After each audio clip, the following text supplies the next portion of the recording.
కాబట్టి నయా దేశ్ముఖ్ అయినటువంటి రేవంత్ రెడ్డి తన రక్తంలో అణువణువున ఆధిపత్య భావజాలాన్ని నింపుకున్నటువంటి రేవంత్ రెడ్డి ఈ వర్గాలకు చదువు దక్కకుండా, ఈ వర్గాలకు అభ్యున్నతి దొరకకుండా, ఈ వర్గాలు గొప్పగా ముందుకు సాగకుండా ఉద్దేశపూర్వకమైనటువంటి కుట్ర ఇవాళ తెలంగాణలో చేస్తున్నాడు. దాంట్లో భాగంగానే విద్యాశాఖను తన దగ్గర పెట్టుకున్నాడు, సంక్షేమ శాఖను తన దగ్గర పెట్టుకొని వరుసగా ఈ 11 నెలల కాలంలో తెలంగాణ రాష్ట్రంలోని స్కూళ్లను అదేవిధంగా హాస్టళ్లను మొత్తం విధ్వంసం చేస్తూ ఉన్నాడు. ఈ మాట మేము ఏదో ఊరికే మాట్లాడాలని మాట్లాడుతున్నాం, మేము ఆధారాలతో సహా మాట్లాడుతున్నాం. ఇప్పటి వరకు 886 మంది స్టూడెంట్స్ తెలంగాణ వ్యాప్తంగా వివిధ విద్యా సంస్థల్లో ఫుడ్ పాయిజన్కు గురైనారు. దాదాపు 48 మంది విద్యార్థులు తెలంగాణలో ఇప్పటి వరకు 11 నెలల కాలంలో చనిపోవడం జరిగింది. దాంట్లో 23 మంది పిల్లలు ఆత్మహత్యలు చేసుకున్నారు.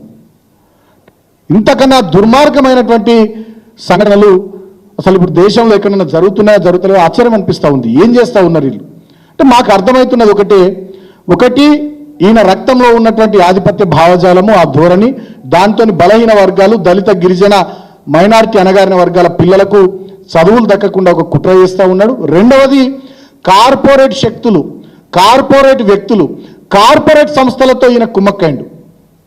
వాటికి పెద్దపీట వేయడానికి, వాళ్లకు ఎర్రతివాచి వరచడానికి ఈ విద్యా వ్యవస్థను, ఈ ప్రభుత్వ స్కూళ్లను, SC ST BC minority residential విద్యా సంస్థలని, కేజీబీవీ స్కూళ్లను, మోడల్ స్కూళ్లను, ఎస్సీ ఎస్టీ బీసీ మైనారిటీ హాస్టళ్లను ధ్వంసం చేస్తూ ఉన్నాడు. 11 నెలల కాలంలో ఇంతమంది విద్యార్థులకు ఫుడ్ పాయిజన్ జరిగితే, ఇంతమంది విద్యార్థులు ఆత్మహత్యలు చేసుకుంటే, 48 మంది విద్యార్థులు చనిపోతే, ఇంత ఘోరమైన పరిస్థితులు ఉంటే, ఒక మాగనూరు స్కూల్లో ముఖ్యమంత్రి సొంత జిల్లాలో 3 సార్లు వరుసగా ఫుడ్ పాయిజన్ సంఘటనలు జరిగితే ముఖ్యమంత్రి కనీసం పరామర్శించిన పాపాన పోలే, సమీక్ష పెట్టిన పాపాన పోలే, మంత్రులు కానీ ముఖ్యమంత్రి కానీ ఒక్క స్కూల్ను విజిట్ చేసిన పాపాన పోలే. ఇందాక పెద్దలు ప్రవీణ్ గారు చెప్పినట్టు ఈ ముఖ్యమంత్రికి కేసీఆర్ గారి మీద ఉన్నటువంటి ద్వేషంతో, విద్వేషంతో ఈయన మనసులో విషాన్ని నింపుకొని కేసీఆర్ ఆనవాళ్ళని చెరిపేస్తా అని ఏదైతే ప్రకటన చేసిండో వచ్చిన నాటి నుండి అదే పని పెట్టుకున్నాడు. సిగ్గుందా ముఖ్యమంత్రి? కేసీఆర్ ఆనవాళ్ళని జరిపేస్తా అని చెప్పి ఈ విద్యా వ్యవస్థను, గురుకులాలను విధ్వంసం చేస్తున్న నువ్వు కేసీఆర్ కట్టినటువంటి డాక్టర్ బాబాసాహెబ్ అంబేద్కర్ సచివాలయంలో మరి ఎట్లా కూర్చుంటున్నావు? ఆలోచన చేసుకో. మేము ఊరికేదో ఆవేశంతో మాట్లాడాలి కాబట్టి రాజకీయం కోసం మేము మాట్లాడతలే, ఆవేదనతో మాట్లాడుతున్నాం, బాధతో మాట్లాడుతున్నాం. లక్షల కుటుంబాలకు సంబంధించినటువంటి తెలంగాణ పేద దళిత గిరిజన బడుగు బలహీన మైనారిటీ వర్గాల కుటుంబాలను ఇలా అంధకారంలోకి నెట్టేస్తున్నాడు ఈ ముఖ్యమంత్రి. ఓ దద్దమ్మ ముఖ్యమంత్రి, తెలివి తక్కువ ముఖ్యమంత్రి, అవగాహన రాహిత్యంతో, అహంకారంతో, అధికారం మత్తులో కండకావరం ఎక్కి ఇష్ట రీతిన ప్రవర్తిస్తున్నటువంటి ముఖ్యమంత్రి. అధికారం ఎవరికి శాశ్వతం కాదు, రేవంత్ రెడ్డి చెప్తా ఉన్నాం. అధికారం ఎవరికి శాశ్వతం కాదు, కానీ మనకు వచ్చినటువంటి అవకాశాన్ని సద్వినియోగం చేసుకొని ప్రజల జీవితాల్లో, సమాజంలో ఎంత మేరకు పెనుమార్పులు, విప్లవాత్మకమైనటువంటి మార్పులు తీసుకొచ్చి సమాజ పురోగతిలో అట్టడుగు వర్గాల అభ్యున్నతికి మనం దోహదం చేసినామో ఆ పదవిని అడ్డం పెట్టుకున్నది అనేదే ప్రజానీకం కానీ సమాజం కానీ చూస్తారు. చరిత్రలో అదే రాసి పెట్టబడి ఉంటుంది తప్ప నీలాంటి కుట్రలు, కుతంత్రాలు ఇవన్నీ కూడా వాళ్ళ ప్రజలకు నువ్వు చేస్తున్నటువంటి పనులన్నీ అర్థమవుతూ ఉన్నాయి. శిఖండి రాజకీయం చేస్తూ ఉన్నావు. దమ్ము లేదానే మాట్లాడితే మైకు దొరకగానే కేసీఆర్ మీద కుక్క మరిగినట్టు మరుగుతావు. వచ్చి మాట్లాడవయా, ప్రెస్ మీట్ పెట్టు, సమీక్ష పెట్టు, బయటకు వచ్చి మీడియాలో మాట్లాడు. మొత్తం ఎన్ని స్కూళ్ళు ఉన్నాయి, ఎన్ని గురుకులాలు ఉన్నాయి, ఎన్ని కేజీబీవీ స్కూళ్ళు, ఎన్ని మోడల్ స్కూళ్ళు ఉన్నాయి, ఎన్ని హాస్టల్స్ ఉన్నాయి, మెను చార్ట్ ఏంది, కౌన్సిలింగ్కి ఎవరైనా పెట్టిరా, టీచర్ల సంగతి ఏంది, స్టాఫ్ సంగతి ఏంది, అక్కడ పరిసరాల పరిశుభ్రతకు సంబంధించి మీరు ఏం చేస్తున్నారు, అసలు ఏం జరుగుతుంది 11 నెలల్లో విద్యా వ్యవస్థలో కానీ, సంక్షేమ శాఖలో కానీ, మిగతా బీసీ స్కూళ్ళలో, బీసీ హాస్టళ్లలో కానీ, ఎస్టీ హాస్టళ్లలో ఆ మంత్రులతో సమీక్ష పెట్టి బయటకు వచ్చి మాట్లాడు. ఈ ప్రజలకు ధైర్యం ఇయ్యు, ఈ వర్గాల పిల్లలకు ధైర్యం ఇయ్యు, ఎవరు చనిపోకుండా విలువైన ప్రాణాలు నిలబెట్టే ప్రయత్నం చేయవా. నీ కోటేసిన పాపానికి ఇందిరమ్మ రాజ్యం అంటివి, ప్రజాపాలన అంటివి, ఇవాళ ఈ వర్గాలను చంపేస్తావా?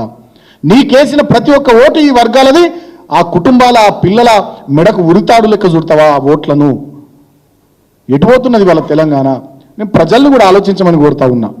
అధికార మదంతోనే, అధికారం మత్తులో ఈ ముఖ్యమంత్రి నుంచి మొదలుకొని మంత్రుల వరకు మాట్లాడుతున్న మాటలు. ఈయన ఒక శిఖండి లెక్క రేవంత్ రెడ్డి, ఈయన బయటకు రాకుండా మంత్రులను పంపిస్తూ ఉన్నాడు. సీతక్క గారు ఒక దిక్కు మాట్లాడుతున్నారు, కొండా సురేఖ గారు మాట్లాడుతున్నారు, పొన్నం ప్రభాకర్ గౌడ్ గారు మాట్లాడుతున్నారు. ఇంతవరకు ముఖ్యమంత్రి మాట్లాడలేడు సంఘటన మీద. దీనికి సంబంధించినటువంటి అంశం మీద ఈ మంత్రులు ఏం మాట్లాడతారు? వీళ్ళకు ఆ తెలియదు, ఏ తెలియదు, ఏమీ తెలియదు వీళ్ళకు. వీళ్ళు వచ్చి ఇష్టం వచ్చినట్టుగా కేటీఆర్ గారు చేపిస్తున్నారు, ప్రవీణ్ గారు చేపిస్తున్నారు, ఫుడ్ పాయిజన్ సంఘటనలు అందుకే అవుతున్నాయి అని చెప్పి మా మీద బురద జల్లే ప్రయత్నం చేస్తూ ఉన్నారు. మీరు బాధ్యతను విస్మరించి అధికారం మత్తులో జోగుతున్నటువంటి తీరు, ఊగుతున్నటువంటి తీరు ఇవాళ తెలంగాణ ప్రజానికం గమనిస్తూ ఉంది. ఇవాళ పిల్లల ప్రాణాలకు విలువ లేకుండా ఈ వర్గాల ప్రయోజనాలను పట్టించుకోకుండా సీతక్క గారు కానీ, కొండా సురేఖ గారు, పొన్నం ప్రభాకర్ గారు మీరంతా కూడా ముఖ్యమంత్రికి మద్దతుగా ఆయనను షీల్డ్ చేస్తూ మీరు ఇవాళ మా పార్టీ మీద, మా నాయకత్వం మీద మాట్లాడుతున్నటువంటి మాటల్ని ప్రజలు గమనిస్తూ ఉన్నారు. ఇవాళ మీరే మంచిగా పనిచేస్తే, స్కూల్లో మంచిగా నడిస్తే, గురుకులాలు మంచిగా ఉంటే, ఎక్కడ ఏం సంఘటన జరగకపోతే బీఆర్ఎస్వికి, మా పార్టీకి ఈ గురుకుల బాట కార్యక్రమం తీసుకునే అవసరం ఏముంటుందండి? ప్రజలు యాక్సెప్ట్ చేస్తారా? అంత మంచిగుంటే వీళ్ళు ఎందుకు తిరుగుతున్నారా ఊళ్ళో పంటే అన్నారా? ప్రవీణ్ గారు, సుమను, కేటీఆర్ గారు విద్యార్థి విభాగం స్కూళ్ళన్నీ మంచిగా ఉన్నాయి, వీళ్ళు ఎందుకు వస్తారు స్కూల్లో పంటే అన్నారా? మీరు చేయాల్సిన పని మీద దృష్టి పెట్టకుండా, చేయాల్సినటువంటి కార్యక్రమాలను పట్టించుకోకుండా ఇవాళ మొత్తం వ్యవస్థను నాశనం చేసి, విధ్వంసం చేసి 20-30 ఏళ్ళ వెనుకకు తీసుకొని పోతున్నారు. బాధ కొద్దీ చెప్తున్నాం మేము. దళిత వర్గాలకు, బలహీన వర్గాలకు, గిరిజన వర్గాలకు, మైనారిటీ వర్గాలకు కేసీఆర్ గారు 1100 గురుకులాలు ఇచ్చి ఒక్కొక్క విద్యార్థి మీద సంవత్సరానికి 1,20,000 ఖర్చు పెట్టించి ఎవరెస్ట్ శిఖరం ఎక్కేంత ఆత్మవిశ్వాసాన్ని వాళ్ళ లోపల కల్పించి విమానాలు నడిపే పైలట్లుగా వాళ్ళని తీర్చిదిద్ది హార్వర్డ్ లాంటి యూనివర్సిటీల్లో వాళ్ళకి అడ్మిషన్లు వచ్చేటట్టు చేసి అంబేద్కర్ ఓవర్సీస్ స్కాలర్షిప్ పెట్టి 20 లక్షల రూపాయలు ఇచ్చి ప్రపంచంలో నువ్వు ఏ యూనివర్సిటీకి పోయి చదువుకుంటావో చదువుకపో, నీ వెనుక కేసీఆర్ ఉన్నాడు, అంబేద్కర్ నీకు అవకాశం ఇస్తే కేసీఆర్ ఈ అవకాశం ఇస్తున్నాడు నువ్వు అని చెప్పి వెన్ను తట్టి ముందుకు నడిపించి ఈ వర్గాల పిల్లల్ని వేల మందిని, లక్షల మందిని ముందుకు 10 ఏళ్లలో కేసీఆర్ గారు తీసుకొస్తే ఇవాళ కేసీఆర్ గారి మీద కోపం కొద్దీ మీరు ఈ వర్గాల ప్రయోజనాలను, ఈ వర్గాల యొక్క ఆత్మస్థైర్యాన్ని, ఆత్మవిశ్వాసాన్ని, ఆ కుటుంబాలను మీరు దెబ్బకొడుతున్న తీరు నిజంగా ఒక దళిత బిడ్డగా, ఒక తెలంగాణ బిడ్డగా, ఒక తెలంగాణ ఉద్యమకారునిగా, తెలంగాణ కోసం పనిచేసినటువంటి కష్టపడ్డ బిడ్డగా నిజంగా నేను ఆవేదనతోని, బాధతోని నేను చెప్తా ఉన్నాను. దయచేసి మీకు కోపం ఉంటే మా పార్టీ మీద తీసుకోరు, మా మీద తీసుకోరు, కానీ కేసీఆర్ ఆనవాళ్ళని జరిపేస్తామనే ఆలోచనతో ఈ విద్యా వ్యవస్థను, ఈ విద్యాలయాలను, గురుకులాలను దెబ్బకొట్టి మా వర్గాల పిల్లలు వాళ్ళు ఏం పాపం చేసిరు, పాపం వాళ్ళకి ఏం సంబంధం, ఆ కుటుంబాలు ఏం పాపం చేసినా మీకు కోపం ఉంటే మా మీద చూడిపోయి బీఆర్ఎస్ను తిట్టురు, మమ్మల్ని తిట్టురు, ఓకే చూసుకుందాం మనం రాజకీయంగా. ఆ గురుకులాలు ఎందుకు విధ్వంసం? 1100 గురుకులాలు ధ్వంసం అయిపోయినాయి. ఇలా ప్రవీణ్ గారు చెప్తా ఉన్నారు. 550కి పైగా కేజీబీవీ స్కూల్స్, మోడల్ స్కూల్స్ అవి ధ్వంసం అయిపోయినాయి. సీఎం బ్రేక్ఫాస్ట్ స్కీమ్ అని గతంలో మా ముఖ్యమంత్రి గారు పెట్టారు, ఇప్పుడు అది లేదు, బ్రేక్ఫాస్ట్ స్కీమ్ లేదు, డ్రాప్అవుట్స్ అయినాయి, పోతలేరు, ఎవరు స్కూల్లో అప్పటి పోతలేరు. ఘోరంగా ఉన్నది. మధ్యాహ్న భోజనంలో మొత్తం పురుగులు, అన్నం ఉడుకుతలేదు, కూర చక్క ఉంటలేదు. మేము ఎవరో చెప్పుడు కాదు, మొన్న మీ ఎమ్మెల్సీ జీవన్ రెడ్డి గారు ఒక స్కూల్కి పోతే అక్కడ ఉడకని అన్నము చూసి ఆయననే తిట్టిండు. అక్కడ అధికారులను ఏం పెడుతుర్రా, మన ఇంట్లో పిల్లలకి ఇటువంటి భోజనం పెడతామని. ఇంత దుర్భరమైనటువంటి పరిస్థితులు ఇవాళ రాష్ట్రంలో ఉంటే మీరేమో మంత్రులు రేవంత్ రెడ్డిని కాపాడడానికి, మీ పదవులను కాపాడుకోవడానికి వచ్చి మా మీద దాడి చేస్తారా? ఏమంటారు? నిన్న కొండా సురేఖ గారు ఒక మహిళగా, తెలంగాణ బిడ్డగా నేను గౌరవిస్తాం. నిన్న మీరు ఏం మాట్లాడుతున్నారు?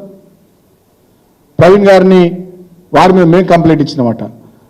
వారి మీద ఎప్పుడు మాకు ఒక కంప్లైంట్ ఉండేది, మేము అడిగితే సీట్లు ఇవ్వకపోయేది, ఆయన మాకు ఎమ్మెల్యేలకు సీట్లు ఇవ్వకపోయేది, ఒక కంప్లైంట్ ఉండేది. అడ్మిషన్లు మొత్తం ఫుల్ అయిపోయేది. మేము పోయి కూర్చున్నది, సార్ మా సంగతి, మా కాన్స్టిట్యున్సీలో ఉన్నటువంటి గురుకులాల్లో కొన్ని సీట్లు కావాలి మాకంటే, సుమన్ మొత్తం అయిపోయినాయి, మనం యాజ్ పర్ మెరిట్ తీసుకుంటాం అంటే మేము లెటర్లు ఇచ్చి రిక్వెస్ట్ చేసిన ఆయన ఇవ్వకపోయేది. అంత స్ట్రిక్ట్గా, స్ట్రింజెంట్గా, పద్ధతిగా నడిపించారు కాబట్టి అంత మంచి రిజల్ట్స్ వచ్చినాయి ఆ గురుకులాల్లో. అంతేకాకుండా వారితో మేము కొట్లాడేది, మా నియోజకవర్గాల్లో నువ్వు కేసీఆర్ గారిని మేము అడుగుతున్నాం సార్, మాకు ఒక మహిళా డిగ్రీ కళాశాల కావాలి, అప్గ్రేడ్ చేయండి కేసీఆర్ గారికి, మీరు కూడా రికమెండ్ చేయండి, గురుకులాల సెక్రటరీ కదా మీరు, మా నియోజకవర్గంలో మహిళా డిగ్రీ కాలేజ్ కావాలి, మీరు కొంచెం సార్కి చెప్పు, మేము కూడా రిక్వెస్ట్ చేస్తున్నామని. అట్లా ఆ కంప్లైంట్ ఉండేది ఆయన మీద. మేము పోటీ పనిలో పడేది, మీలాగా పైరవీల కోసమో, పైసల కోసమో, పదవుల కోసమో పోటీ పల్లె. ఏ వర్గాల నుంచి వచ్చినామో ఆ వర్గాల బిడ్డల ప్రయోజనాల కోసం మేము పోటీ పడేది, పనిచేసేది, కష్టం చేసేది. మా ఈశ్వర్ గారు కానీ, నేను కానీ, కిషోర్ గారు కానీ, ప్రవీణ్ గారు కానీ, మా రసమై బాలకిషన్ గారు కానీ చాలామంది మేము ఎప్పటికప్పుడు కూర్చొని మాట్లాడుకొని ఇంకేం చేద్దాం, సార్ దగ్గరికి వెళ్ళి, కేసీఆర్ గారి దగ్గరికి వెళ్ళి ఇంకేం అడుగుదాం, ఇంకేం తీసుకొద్దాం మన పిల్లల కోసం అని చెప్పి అట్లా మేము టీం వర్క్ చేసేది తప్ప మీలాగా ఈ రకమైనటువంటి చిల్లర పనులు మేము చేయకపోయేది. అందుకని ఆనాడు 10 సంవత్సరాల కాలం స్వర్ణయుగం గురుకులాలకు. ఇవాళ 20-30 ఏళ్ళు వెనుకకు పోయినటువంటి దుర్భరమైనటువంటి పరిస్థితులు గురుకులాల్లో. సార్ చెప్తుంటే నిన్న మొన్న మేము మాట్లాడుతుంటే కేటీఆర్ గారితో మాకు బాధ అనిపించింది. ఇంటర్మీడియట్ కాలేజీల్లో, గురుకులాల్లో, డిగ్రీ కాలేజీల్లో 40% సీట్స్ వేకెంట్ ఉన్నాయంటే చాలా బాధపడ్డాం మేము. అరే మాకు అప్పుడు సీట్లు దొరకకపోయేది గురుకులాల్లో. మేము అడిగితే, ఎమ్మెల్యేలు అడిగితే, సార్ మాకు ఒక్క సీటు ఇరు, మాకు దగ్గర అయినా తెలిసిన ఒక 2 సీట్లు ఇరు అంటే లేవు, మొత్తం అడ్మిషన్స్ ఫుల్ అయిపోయినాయని చెప్పేది వారు. అటువంటి పరిస్థితుల నుంచి వాళ్ళ 40% సీట్లు ఖాళీ ఉన్నాయంటే మీరు ఏడికి తీసుకొచ్చిర్రు. వాళ్ళ తెలంగాణ సమాజం ఇవన్నీ గమనిస్తూ ఉంది, ఆలోచిస్తూ ఉంది. అందుకనే నేను ప్రజల్ని కూడా కోరుతా ఉన్నా, విజ్ఞప్తి చేస్తూ ఉన్నా, బీఆర్ఎస్ పార్టీ శ్రేణులందరినీ కూడా విజ్ఞప్తి చేస్తూ ఉన్నా. మన వర్కింగ్ ప్రెసిడెంట్ కేటీఆర్ గారు పిలుపునిచ్చినారు. బీఆర్ఎస్ పార్టీ విద్యార్థి విభాగం ఆధ్వర్యంలో ఈ గురుకుల బాట కార్యక్రమాన్ని తీసుకొని మనం ముందుకు పోతున్నాం. అన్ని స్కూల్స్, అన్ని మోడల్ స్కూల్స్,